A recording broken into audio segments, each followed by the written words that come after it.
What is up, guys? Donka97 here, bringing you a brand new Halo MCC challenge guide. Today we're taking a look at the seasonal challenge Endure, which is to complete the 4th set in 4-player Firefight on heroic difficulty or harder. This must use the built-in Firefight Classic game variant, and your rewards for completing the challenge are 2 of the brand new helmetless skins for Buck and Romeo. To complete this challenge, it must be done in Halo 3 ODST Custom Firefight. The level I like to do this on is Lost Platoon, as you're going to take advantage of the choppers that are constantly dropped by Phantoms and the Warthog that spawns on the map. The game mode is Firefight Classic, and if you modify any of the options, that will negate you from completing the challenge, so do not modify any of the options. The difficulty, again, is Heroic or Legendary, and make sure you have 3 other players in your lobby with you, as I do. And then from there, you're pretty much good.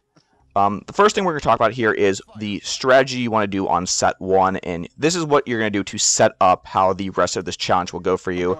I like to start off with having 2 of the players go into the garage and getting in a Warthog together, and you're going to use that to kill a lot of the drivers on choppers, and then bring the choppers back here to the garage to stack them up, or just stack them somewhere where they're not going to constantly be taken by the brutes or just get destroyed. Also, in that little room to my right, there is a Spartan laser. I recommend having a player grab that Spartan laser and take it to the top of the structure like my friend Cryptic up there is. He's going to eventually grab the Spartan laser and use that to kill the wraiths that will come in. There are 4 phantom drop points, and the first one you're seeing right here drops a chopper off. There's another one in front of me, and that is a wraith drop zone. There are 2 wraith drop zones and 2 chopper drop zones, which I will eventually talk about here more in depth.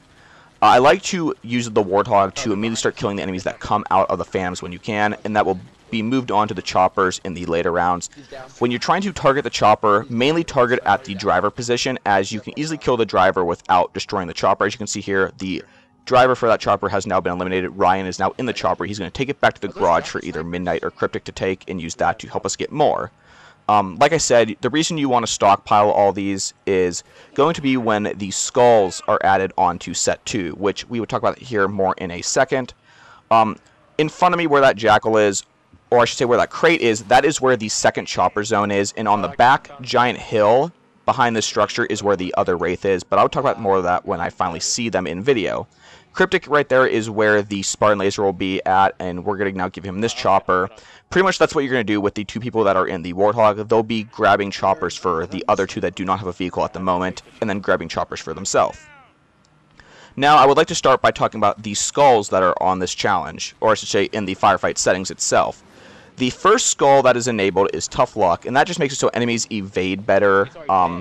That's pretty much a simple one. That's always just the default round 1 skull. And there are different skull types. There are round-based skulls, and there are set-based skulls. So your round-based skulls are Tough Luck, which I just mentioned, Catch, which makes it so enemies throw grenades a lot more. That happens on round 2 for every set, where the enemies will now start throwing more grenades. The final round-based skull is Black Eye, which makes it so no shields recharge unless you melee an enemy, and then you obviously avoid them for a bit so your shields come back. Those are the 3 round-based skulls, and obviously there is 3 rounds per set, so each round has its own skull. But the skulls are additive, not just replaced, so when you're on round 3 per each set, you will have all of the 3 round-based skulls enabled.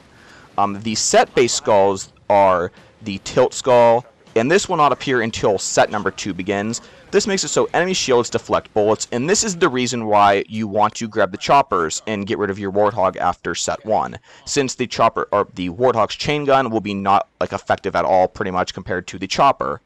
The second set-based skull is the Famine Skull, which makes it so enemies that drop weapons will have half the ammo in them, and that's obviously a problem on certain weapons like the fuel rod gun, the beam rifle, etc. Since you can use the chopper and it has unlimited ammo, might as well just use that as well.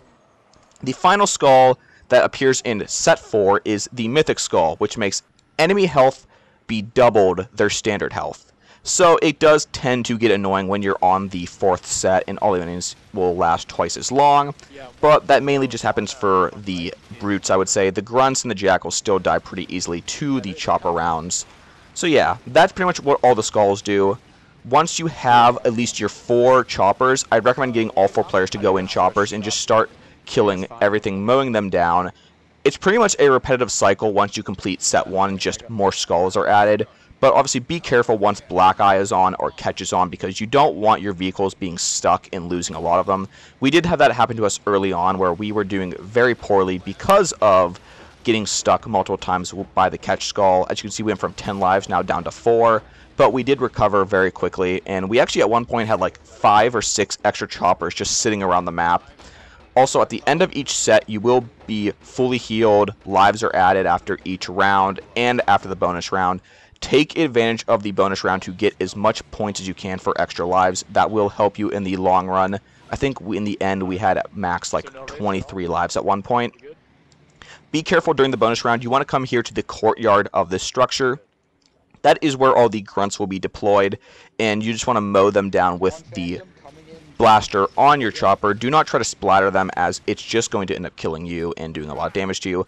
If you have the ability to take out the turret on the Phantom, I recommend it as well, so it doesn't blow up your choppers. So yeah, like I said, once you have set 1 done, it's really just repetitive. Just it gets more difficult over time.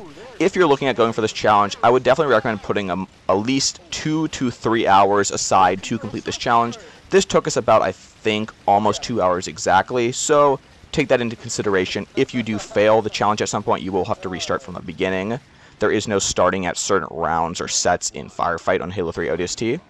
So take that into consideration, guys.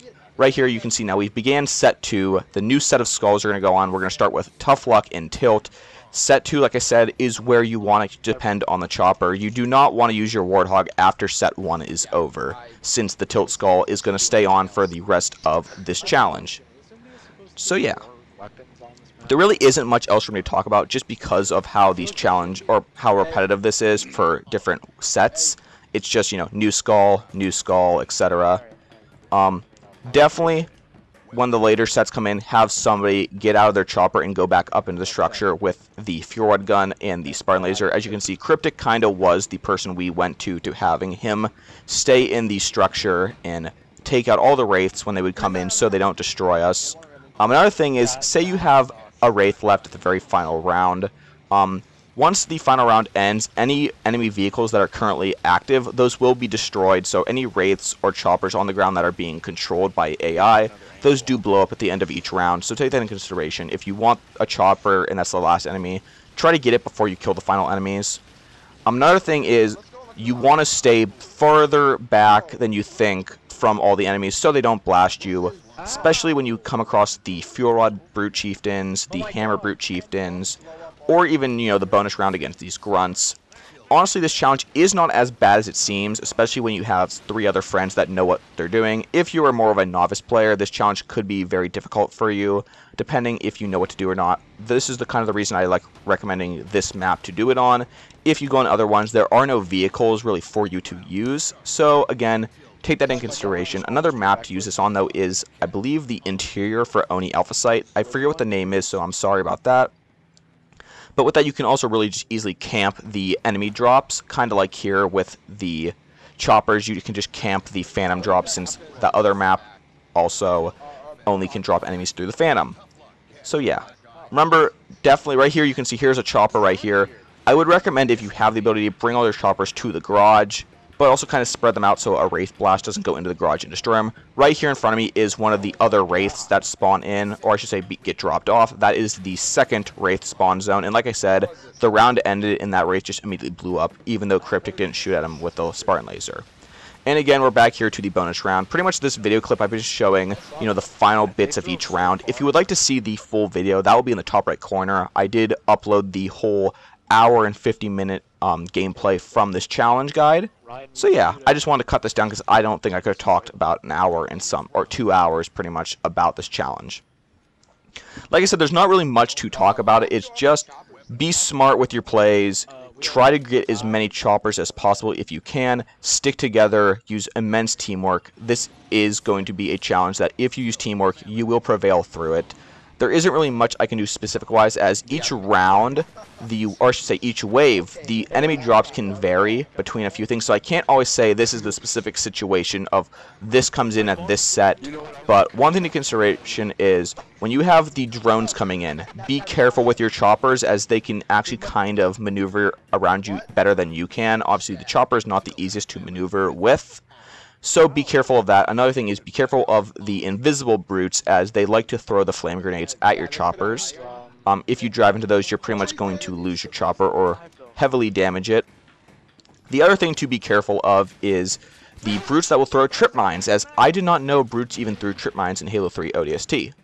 So that's another thing I had to be careful of, was that. So those are some hazards to watch out for, as well as beam rifle jackals. Those guys will get you and snipe you off of your chopper. But you can see here, we've now just finished the 4th set of our challenge. We're going to the bonus round. You do need to complete the bonus round, by the way, guys. Do not leave or have none of your players leave the match until you all have unlocked the challenge, in case it doesn't unlock for one person. You can see right here, we've completed the 4th set, but the challenge has not unlocked. You will need to unlock it after the bonus round appears. It'll unlock like in the first minute of set 5. So you must wait until the challenge unlocks before anybody leaves the match. Fair warning, so someone doesn't just leave as soon as all 4 sets have been completed, as that would be very sad. As you can see here, we're at 1 hour, or 104 minutes, I should say.